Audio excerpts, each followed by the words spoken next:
إن الساعة آتية أكاد أخفيها لتجزى كل نفس بما تسعى فلا يصدنك عنها من لا يؤمن بها واتبع هواه فتردى۔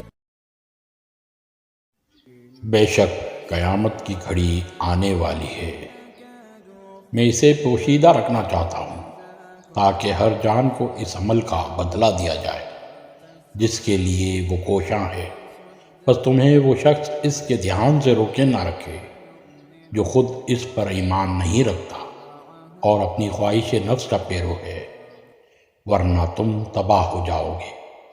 اللہ رب العزت سے دعا ہے کہ قرآن اور حدیث پر چلتے ہوئے فرقہ واریت کی لعنت سے باہر نکلنے کی توفیق عطا فرمائے، آمین یا رب العالمین۔ السلام علیکم ورحمۃ اللہ وبرکاتہ۔